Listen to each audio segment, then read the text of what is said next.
Hello, my name is Salvador Salgado, and I was born right here in Valley Junction. My parents came from Mexico. My mother and my father came from Mexico, and my mother was orphaned at a very early age, and fortunately for her, she had an uncle, and he happened to be a priest. And so they took my mother in and was raised in a convent by the nuns. She probably would have become a nun herself, except that someplace along the line, she met my father. My father swept her off of her feet and swept her out of the country to come right here to Valley Junction, Iowa. We had the Cinco de Mayo on the 16th of September, and my mother was one of the people that was basically usually in charge of it, and she would get all these children, teach them dances and teach them songs, and just had a great time. I remember my first day in school, I could speak no English whatsoever. I remember my mother told me, when you go to school, just say yes to everything. And so I did.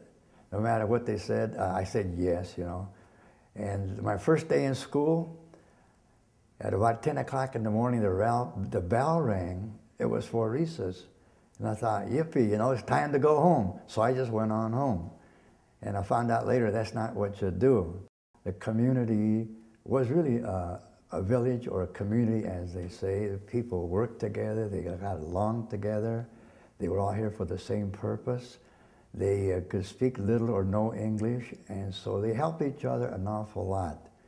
My father died when I was 6 years old, and so for a woman, my mother, to have 4 children, all under the age of 8 years old, it was very, very difficult. No government help, whatever, but it was a community who pitched in and helped.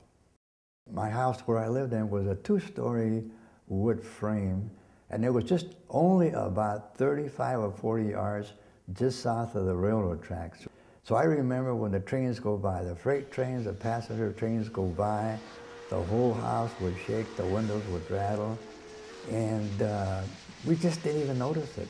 It became a natural thing, and no matter how many trains, freight or whatever went by, we got along okay.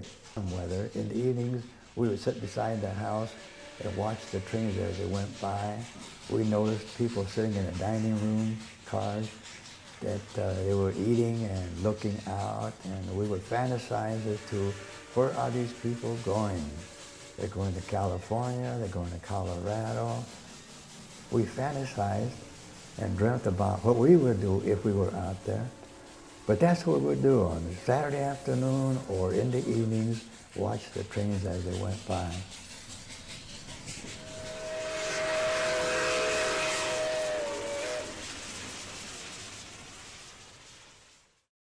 Went to high school, graduated, went 4 years into the Marine Corps, and came back, and somehow or other I got involved in the beauty business.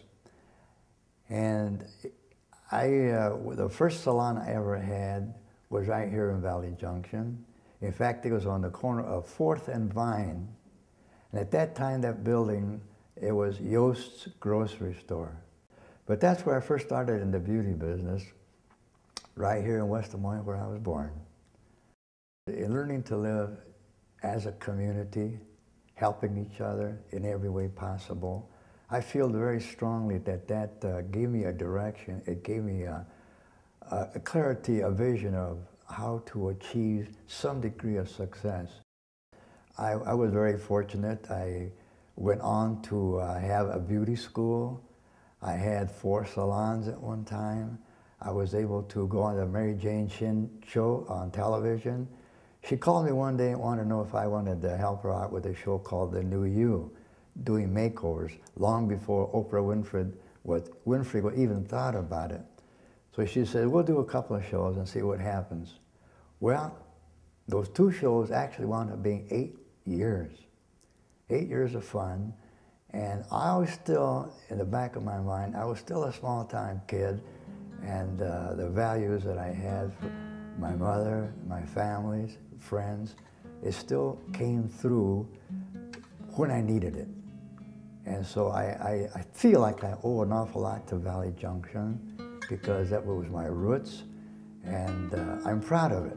I talk about it now. I talk about people that I run into, I say, hey, I'm from Valley Junction. And I am proud, very proud of it.